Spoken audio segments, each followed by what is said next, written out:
Yo, Sup? I'm Hood. I'm the boy. He's the boy. And what day is it? Today is Tuesday. Yeah, we usually do this on Mondays, so time gets away from you. It's not real. As you can see, change of scenery, different circumstances. We're not gonna get into that, but it's not permanent. We just for today we gotta adapt. Yeah, and we still wanted to give you guys some relatively consistent content, so here we are making sure that we can get it done. Word. So we got a couple of things to talk about. I know you said it when we recorded live last time, but I don't know if it made it into any of the cuts that actually got online. But I finally saw Sinners. Yes. Which was his number one movie of last year.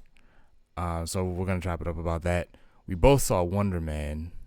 We have some thoughts about it. So we're going to chop it up about that. And the world of wrestling is always going. Indeed. And the Royal Rumble just happened. Indeed.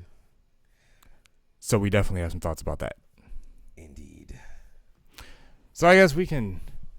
You did that intro yet? I'm working on it. All right, he's working on it. So this is week one of you have the intro that I made because this nigga's lazy.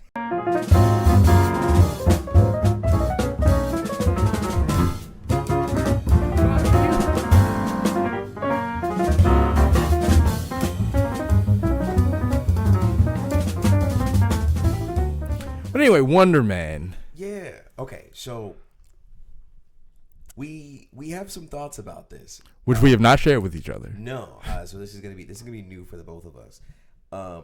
He does know one thing though, and I know one thing, and that is that I actually absolutely loved Wonderman. And I have reservations. Yeah. Let's get into it. Where do you want to start? I'd like to start with my own double-mindedness. Okay. This show from its premise put me in a weird place. Okay. Now I'm gonna skip over the race bending and all that. It's not even worth getting into. Sure. You know how I feel about it, but this is the world we live in, so fine. I'm not gonna take no points away from that. The character of Simon Williams,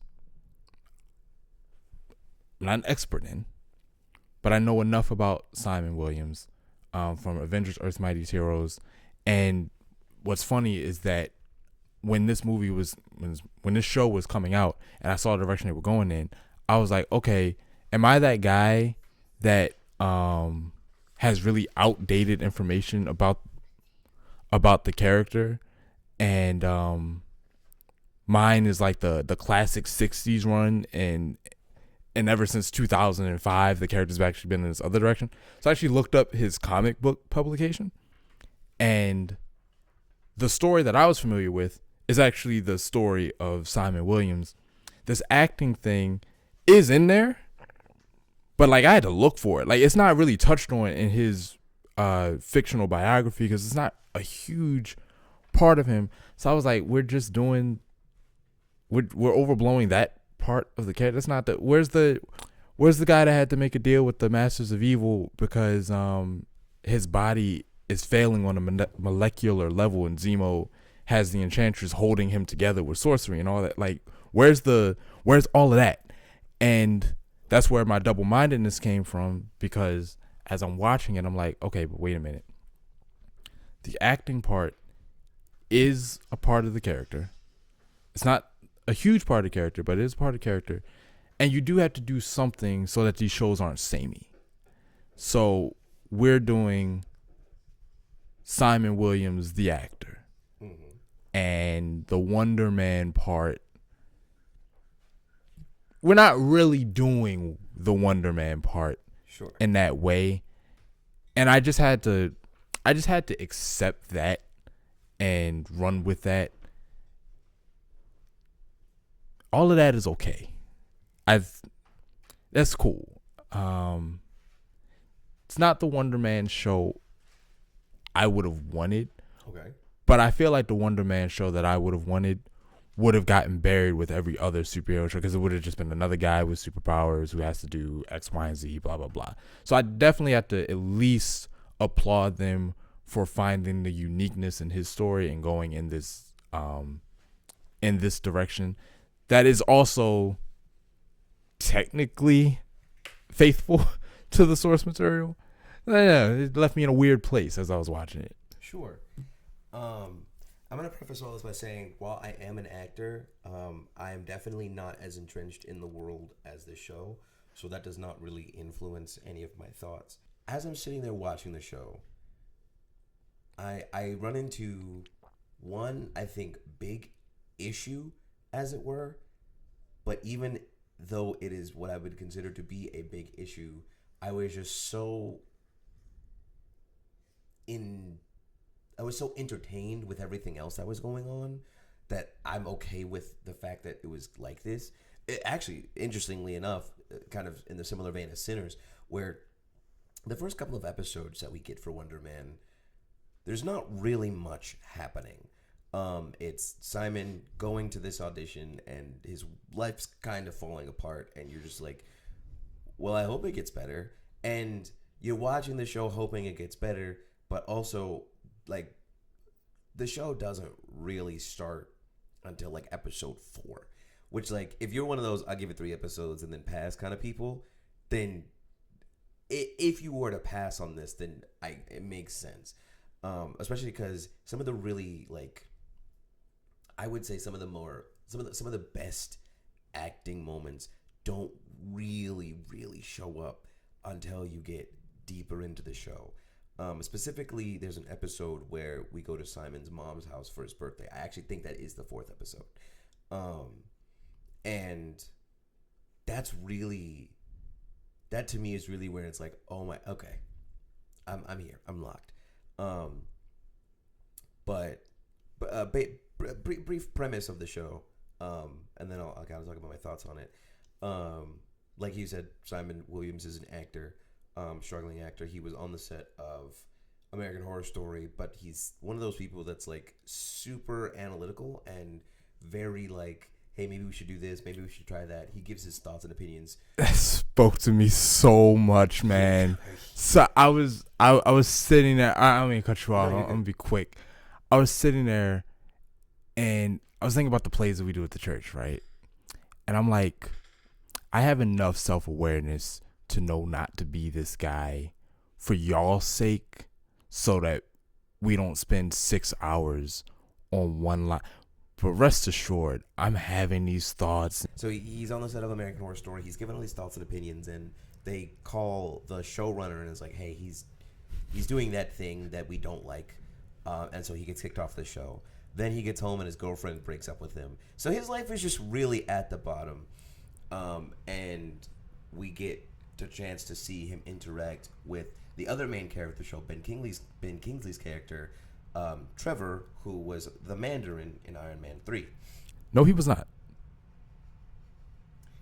By title, he was the Mandarin.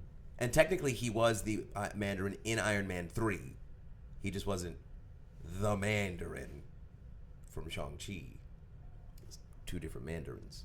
And then there's also the Mandarin Orange. But anyway, and you kind of get to see them create this budding friendship. What you don't know, and this is kind of getting into a bit of spoiler territory, what you don't know is that Trevor is also working for the Department of Damage Control for reasons, and he has been tasked to spy on Simon.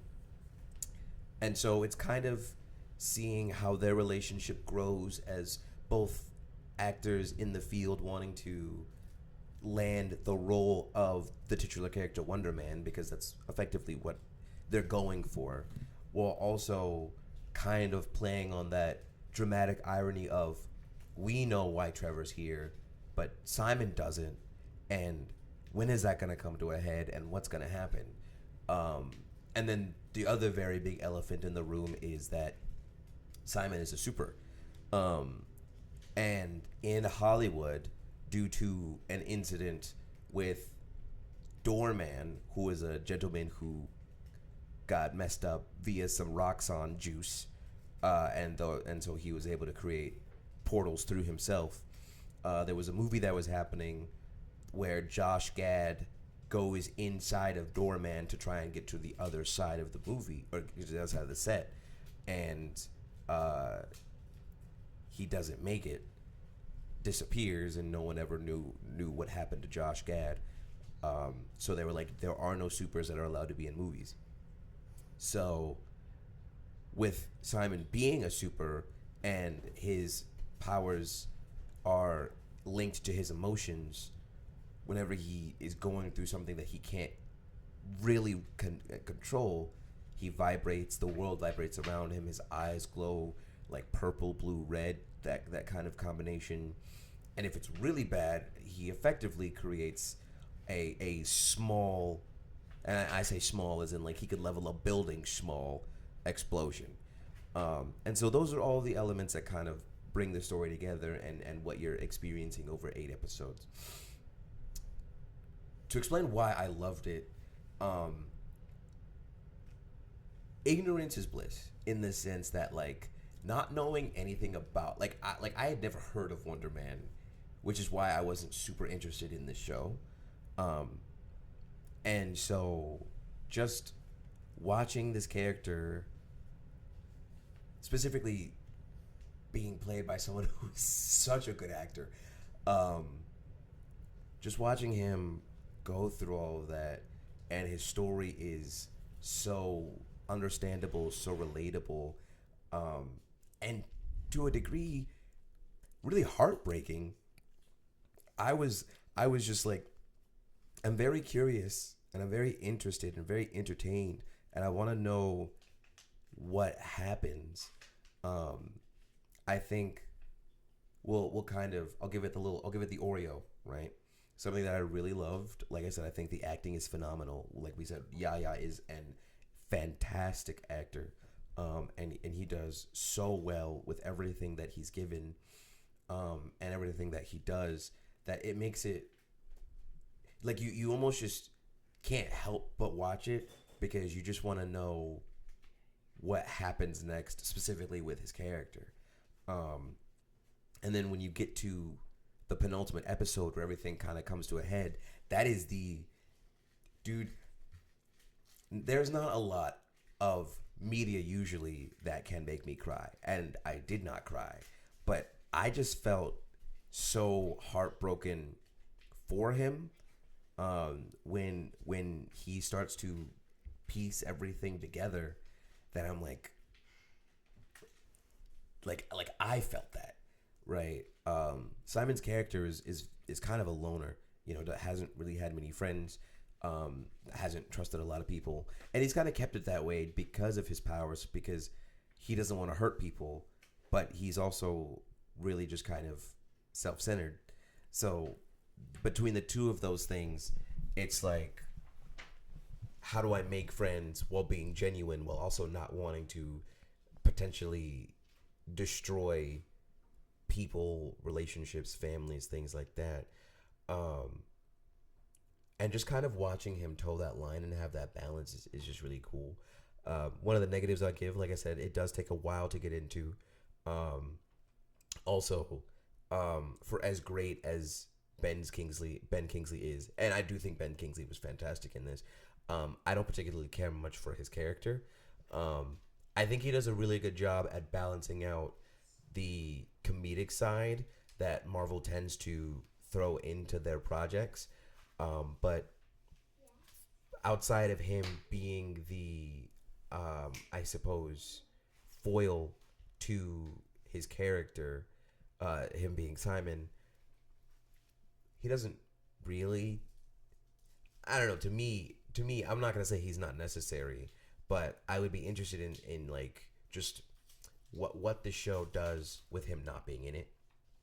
But then back to the other half of the Oreo, the other good part, with him being in it, I think they play off of each other very well. And I think Marvel does something that's very good with this show that they don't do with other properties. Kind of what they did with WandaVision, which is they allow a lot of this to be very natural. It doesn't feel forced, right? It doesn't feel like it's super funny. It feels like it takes itself just as seriously as it needs to, and then allows for brevity in certain moments. When there is drama, the drama feels earned, especially with Simon and his brother. You see those moments, and you're just like, oh, you can tell that there's definitely something deeper here. Everything that they do, I think works well within itself. I think I actually agree with everything you said. There are, when you mentioned the brother, my ear perked up a little bit because it's things like that where I'm like, it's kind of like why in many cases I like the source material a little better, because his brother is actually a character called the Grim Reaper, and they are enemies, like enemies, and sometimes you just want to see that, you know what I mean?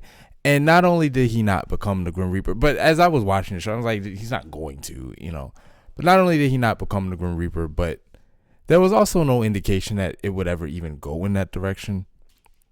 And sometimes I feel like these shows prioritize who and how they think certain elements will be perceived or received, rather than what the content actually is. And by that I mean, like, you take a movie like Black Panther. M'Baku is anti-hero to hero, really. M'Baku's a villain through and through. Now, I don't know what he is in the current Black Panther. The last Black Panther run I read was Ta-Nehisi Coates' run in, I think, like 2015. Might have been a little later than that. I don't even remember M'Baku being in that. But M'Baku's a villain. But you really couldn't have that in the movie because they needed black unity. And so you didn't really want to have, he could start that way, but you really need to get him on the side of the angels. And you also could not call this man the man ape for obvious reasons. All the stuff with his family and everything like that, I'm like, there are comic book elements here that we're not getting into because you have a different vision, because it's a little too goofy. I mean, like, I don't even know how you get his brother's character to be a one-armed dude who gets his arm replaced with like a scythe, and his skin goes green, and he wears a hoodie because he's actually like the Grim Reaper now. He's got a cybernetic. Like, I don't even know how you take the guy that we got in this show and even begin to push it in that direction. So, it is what it is. But I don't want to tick too many points off the show for that. That's just not the vision. So he went somewhere else. But sometimes I do tire of you being embarrassed about the material that you got. Those are the characters. Okay, so I'll ask you this. Sorry to interrupt. How old is this character? I can't date it. Like, I don't know I don't have those kinds of answers. I'd have to Google it. He's a D-lister, like, at best. So you really can do whatever you want with a character like that. It's just like when you do happen to be the one guy in the room who knows who the character is, you're like, oh, this ain't what I know. But I've belabored that point enough. That about the show itself, I'm just going to full on give credit to Wonderman for this.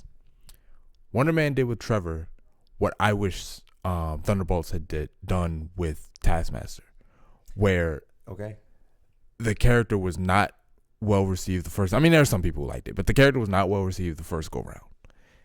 And instead of just pushing it off to the side and acting like that never happened or whatever like that, they found a way to repurpose the character. They found somewhere in the world where he fits. And I think Trevor does work completely in this show. I mean, he's the actor. That's the explanation. That's not a retcon. That's what he was in Iron Man 3. That's what he is now.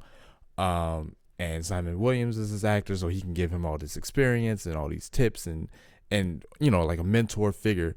My only problem with Trevor is I don't find him funny. Sure. He's not really that's not my brand of humor. Sure. And this was like a good repurposing, because when they repurposed him in Shang-Chi, I still thought he was stupid. Yeah. Like, I'm like, why are you in this movie? But in this, I was like, nah, that's okay. More of that. If the character doesn't work, don't announce you're not making a second season of She-Hulk. You know what I mean? Figure it out. Try again, or at the very least, we're not very confident that she can carry another season because people hated the or did not care for the first season. Okay, throw her in like one of your movie projects or whatever. Let her become integrated more into the MCU, garner some good favor, and try again.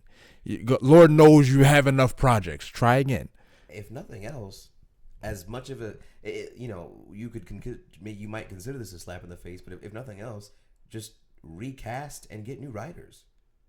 If you have to, fortunately in Trevor's case, they didn't have to recast. Right. Just we got the same guy, and I did, like you said, I liked their dynamic, even where I didn't particularly care for his brand of humor. Sure. But when their scenes were serious, like when they were playing it straight, those were some of the best moments in the movie. Absolutely. Why I keep saying movie? Some of the best moments of the season, and that's where the show excelled. And that's just kind of what I like anyway. It's just two characters in a room, just trading philosophies. And in this particular case, they're differing views on the craft. Yes. And the only thing I didn't like is that I felt like the show was like, Simon, you're wrong in the way you approach this. And I felt like we could have gone more for a Simon, you're wrong at times.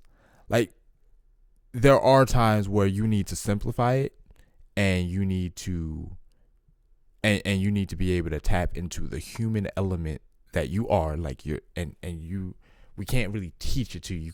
You have to feel it, and you have to learn how to do that. But then there are times where you need a guy who's super analytical like him, who does think of the details and think about the set dressing on the teacher's desk or whatever, and what it says about the character and all that. And because you find both. You find, now I did like, when you had the character who played Cypher in The Matrix, when you had the three of them and they all talked about how they see it differently. Like to Trevor, it's life. You know what I mean? Like acting is, the craft is a lifestyle. Mm-hmm. For Cypher, it's a job. And for Simon, it's somewhere in the middle, like it's validating. He doesn't embody it in his life the way that Trevor does, but he also doesn't see it as a paycheck in the way that Cypher does. Right. And so moments like that is when the show was at its best. Now it kind of randomly got superpowery at the end, which by that point, it felt out of place. Like, that's the weird part. By the time we do the jailbreak at the very end of it felt weird. I don't think I agree with that, only because, and you can correct me if I'm wrong here. Actually, no, I know I'd be wrong in that statement because I can think of one episode where that doesn't happen. No, actually, correct me if I'm wrong here. I think they show. Nope, there actually is one episode where that doesn't happen. Never mind. With every episode except for the doorman episode, I think that they show Simon having some tweak out, so it feels consistent. Well, that's not really what I mean. I don't mean like his powers are present there. What I mean is, up until this point, this show has been a very human, personal story about a guy just wanting to land this role. He wants to play his childhood hero on screen, who can't relate to a dream. Like, I mean, maybe not that dream specifically, but you can feel the.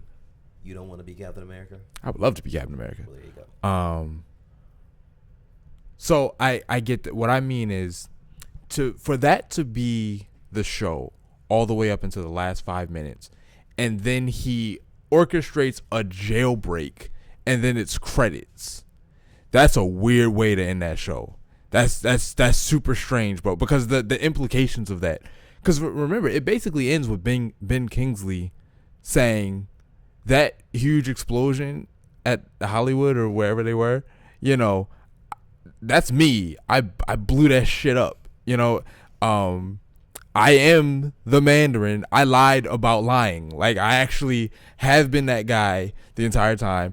I'm a terrorist. I'm admitting it to the world. He goes into a supermax, and then Simon Williams breaks out who the world believes is a terrorist, and they're just like, it'll be all right. That's the end. That's weird to end the show that way. Okay, all right, yeah, I guess I didn't think about it that way. I'm sure in Wonder Man season 2 or Doomsday they'll maybe rectify some of this. You think he's showing up in Doomsday? It'd be weird if he did, but it'd be weird if he didn't. I think it's a little too soon, right? I think he'd be out of his league. so. And I mean, you would know that better than I would. I think the one thing that the show doesn't do, and maybe this is a negative depending on how you feel about it, while it shows what Simon can do, it never really tells us what his powers are, right? Yeah, it's like he's ionic energy is what he's supposed to be about. Yes, and they say that right at the end when he's doing the jailbreak. Yeah, comic Wonder Man can be in Doomsday. This guy don't got no business with the implied Doomsday threats. Now, right. I'm trying to keep my nose out of all the news and everything like that, so I don't entirely know the scope of the threat, but I have read the Incursion storyline in the comics with the multiverses and all of that coming together, Battle World and God King Doom. I've read that, so if it's anything like that, we're in trouble. Our heroes are in trouble. I get why we got to recruit Cyclops from another world, and we got to bring the X-Men, the Avengers, the Justice League. We need everybody. The Super Friends. Yeah, exactly. And in that context, this Wonder Man does not belong in that fight. Now, it'd be weird if the world was falling to pieces and the world next to this one was falling to pieces and the world next to that one was falling to pieces and anybody with even a remote superpower didn't clock into work. Like, we need all hands on deck. Yeah, that's fair. That's fair. Well, that's Wonder Man. Yeah. I wish it's success. Yeah. I agree. I wouldn't call it. I would call it a success. I don't know how it's being received. It's so certified positive. Okay, good. I don't want to see it. This is one of those shows that I want to see succeed, if for no other reason than that it justifies the more unique approaches to the superhero genre. Even if it's not my particular flavor, what I care about more is that it gets made. Mm-hmm. And that it gets the necessary support needed to justify keep making it. Yeah. Because I'll get my traditional superhero stuff. I mean, Doomsday is coming out this year, and Daredevil's coming back. Yes, so I'll get my Masked Crusader. There'll be plenty of them. I say this as in jest, but also like semi-serious. I do wonder how the grifters are gonna review this, because I even tried to listen. Yeah, like you said, which I knew this only because I got a chance to see what the original character looked like with this guy being Wonder Man. Which I'm wondering if, like, okay, here's something I didn't think about that I just thought about that I'm bringing to you. Maybe it's not that they are race bending the comic book character of Wonder Man. Because Wonder Man does show up as the Wonder Man from the comics in the very first episode in the movie. Now, I don't know if that jetpack is there or whatever, but like that version of Wonder Man in the comics that we get is that Wonder Man in the movie. And Simon is just playing that Wonder Man. Well, he's not. Go ahead and finish. He's not becoming the superhero that is named Wonder Man.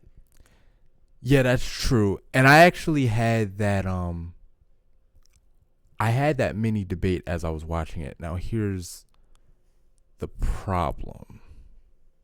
Or I won't say the problem. It's not an objective, but here's my issue. One, I take your point that Wonder Man and Simon Williams are two different entities in this show. But Wonder Man is not real. He's a character.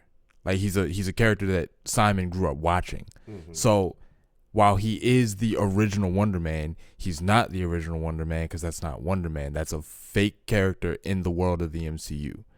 Simon Williams is Wonder Man. That's the thing. Like, it's not.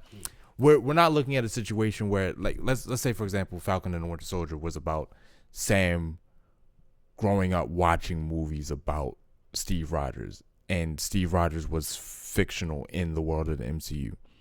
Well, Sam Wilson could step into the role of Wonder Man. Sam Wilson could step into the role of Captain America, because Sam Wilson is also Captain America comically, So he grew up watching the fake Steve Rogers, or the character Captain America, on screen, and then he brought Captain America to life for real, per se. But Wonder Man is not a legacy mantle, as far as I know. Now, I could be completely wrong, but everything I saw, Wonder Man is Simon Williams, or Simon Williams is Wonder Man. And that Wonder Man didn't have any powers or anything like that. That Simon Williams, the scientist, like, we didn't even get into all that. Because he inherited his dad's company, and honestly, what Simon Williams was kind of supposed to represent was a foil to Tony Stark. That we didn't even have any time to get into. Not time. They clearly did not imagine him in that vein. But then I wonder if the reason why they didn't do any of that stuff is because Tony's dead. Sure, I mean, you can't have the two of them playing off each other. But Simon Williams was supposed to be like the guy who he thought that the way Tony Stark ran his company was super corrupt, and he wanted to be more moral and ethical. And he cut a few corners because his brother encouraged him to. It's interesting that they had his brother as this guy who's like, yo, you're irresponsible and you need to get a real job and everything like that. And like comic, his brother is the reason he got in trouble to begin with. He's like, hey man, take the easy way out, steal some money from your company and all this other kind of stuff. So they really just flipped the whole thing on its head. Excuse me. So all that to say, Simon Williams is synonymous with Wonder Man. It's creative. Yeah, okay. It's a good way to do it if you don't want to do traditional Wonder Man, and I can understand why you wouldn't want to do traditional Wonder Man. I do at some point want to see purple ionic energy Wonder Man dealing with the body falling apart, because Yahya Abdul-Mateen has already played a character made of pure energy. He was just a different color.